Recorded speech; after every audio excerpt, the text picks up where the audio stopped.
Hi friends, आज आपण पनीरची रेसिपी पाहणार आहोत. म्हणजेच पनीर कसं बनवायचं घरच्या घरी ते बघणार आहोत. यासाठी मी 1 ग्लास दूध घेतलेलं आहे. ते मी चांगलं गरम करून घेणार आहे.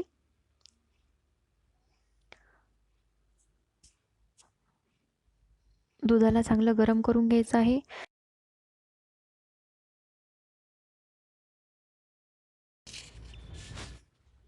हे पहा, दूध आता चांगलं गरम झालेलं आहे. यामध्ये आपण आता अर्ध लिंबू घेतलेला आहे, लिंबाचा रस घेणार आहेत.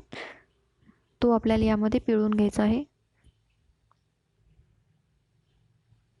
लिंबाच्या बिया प्रथम मी काढून घेतलेल्या आहे आणि आता लिंबू पिळून घेतलेला आहे.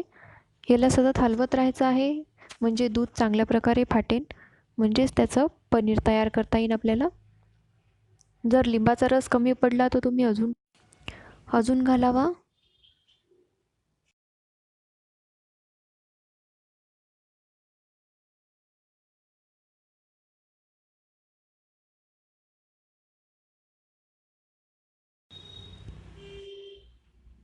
हे पहा, दूध आता फाटलेलं आहे.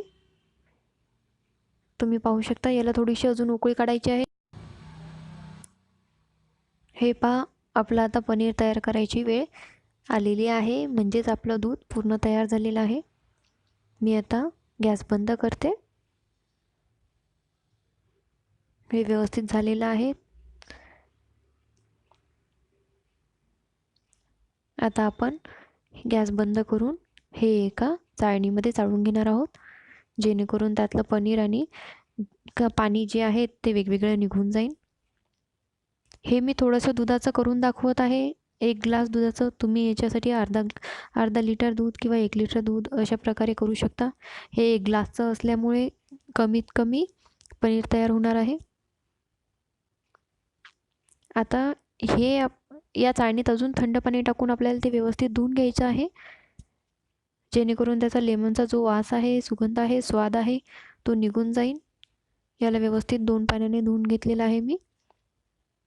आपल्याला 2 मिनटं थंड होऊ द्यायचं आहे आणि एका रुमालामध्ये किंवा मखमलच्या कपड्यामध्ये, कॉटनच्या रुमालामध्ये याला बांधून अर्ध्या तासासाठी ठेवायचं आहे. हे पहा, याला मी याच्यातून दाबून पाणी काढून घेते आहे. एक जीव करण्याचा प्रयत्न करते आहे. हे आपल्याला आता एका रुमालामध्ये व्यवस्थित बांधून घ्यायचं आहे.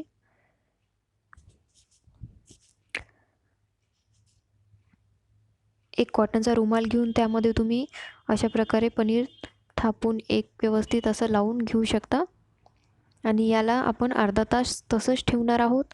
एका जड वजनाखाली ठेवणार आहोत, जेणेकरून हे व्यवस्थित सेट होईल.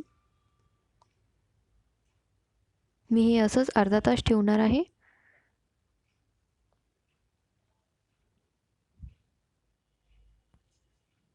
हे पहा, आपलं पनीर तयार झालेलं आहे. तुम्हाला जर माझी रेसिपी आवडली असेल तर लाईक करा, शेअर करा आणि माझं यूट्यूब चॅनल सबस्क्राईब करा. थँक्यू.